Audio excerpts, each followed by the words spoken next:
Alright, so I'm at the pawn shop looking for good deals on cheap guitars that I can modify. We got a little selection over here. It's a BC Ridge. $120 for it. This bass is real nice. It's $625. This bass is $85. Here's the Slammer by Hammer. It's $85. But then we got an Epiphone Les Paul Junior. Pretty good shape. It's not beat up too bad. And it is $95. And guess what? I'm buying it. Yeah, Pawnshop deals, baby. Brand new Epiphone Les Paul Junior for less than $100. That's right. So here's my Pawnshop find. An Epiphone Les Paul Junior. Blood, guts, and eyeballs. This here does in all its pawnshop glory with all the dust on it and everything. And at first glance, it's just a used guitar. But the closer I inspected this, for one, it still has the plastic film on the pick guard, okay? It's dusty, but it's not chipped or rusted in any way. Flip it around here. Made in China, of course. It's got the original tuners, but there's not a blemish on this thing. It just needs a polish. Okay, that might be a little scratch right there, but it still has the plastic film on the electronics cavity. Fingerprints on it. Dust. The only thing I noticed that was added to it is these fret number markers. Somebody put that on there, I'm assuming. I don't think that's factored, but one thing I noticed about this, there's absolutely no fret sprout at all. That is a very well-dressed fretboard.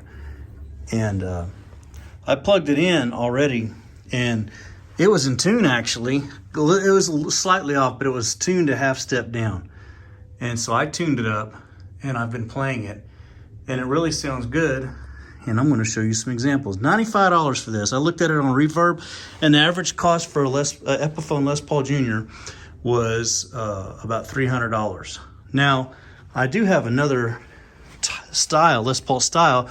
This is a Donner, and this was given to me by Donner for doing a review on it. But I've modified it. I've got a Graphtec nut in it. I've got these ratio locking tuners on it, and I've got a Seymour Duncan Invader in the bridge.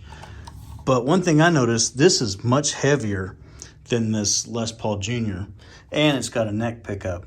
Now the Duncan, sure enough, it's a more beefier pickup, and it sounds pretty good.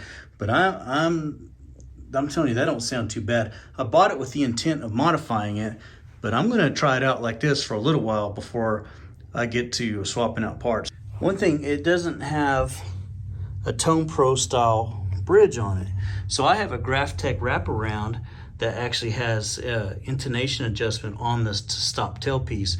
So I'm going to probably drop that in, and I'm debating on if I'm going to change that pickup or not. It actually sounds pretty good, but I can't hardly resist upgrading the electronics, so I may in fact do that. But I might clean up the fretboard a little bit. It's not really dirty, it's just a little bit dusty, but like I said, it has no fret sprout. And the tuners, if I put any tuners on it, I may go ahead and swap these out of the Donner and put on there. But I do like this Donner, especially since my modifications in. Plus, they gave it to me for free, so it's kind of cool. But $95, y'all.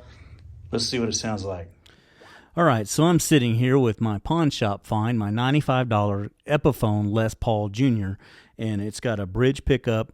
And I popped the cavity, electronics cavity, nothing special there, just some generic pots and a capacitor. I did research the price a little bit on Reverb and on Amazon, anywhere from $110 to $400 for this thing.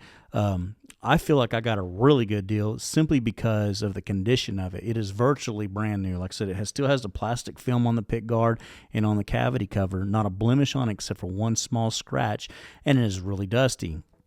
So what I'm going to do is I've rolled back the tone and the volume a little bit because it doesn't have a neck pickup, which I typically would play a clean part on the neck pickup.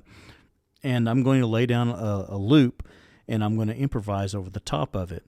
And then I'll lay down some distorted leads to give it so you can get an idea of what it sounds like. So without further ado, let's go ahead and lay down this loop.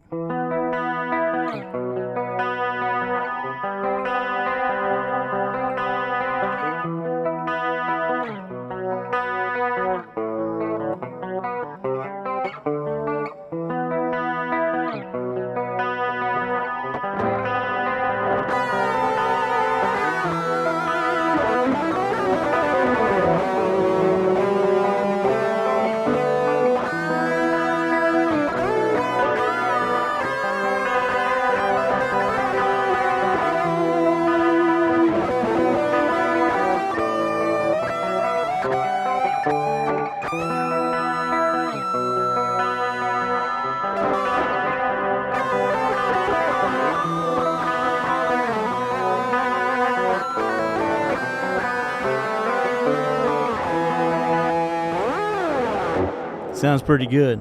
Purpose of this video is go to your pawn shop and try to find yourself a good freaking guitar deal and share it on YouTube, because I'd love to see it. I love these deals. I'm going to probably modify this a little bit. Like I said, I got a GraphTech wraparound bridge. But since this doesn't have a Tone Pro bridge on it, it'll work perfectly, and I can set the intonation right on the GraphTech. I might change out the tuners. As far as the pickup goes, I don't know. I might ride with this one for a little bit, and then I might drop a Seymour Duncan Invader in there. We'll just have to see. All right, guys, thanks for watching. Hope you have a great weekend. Peace.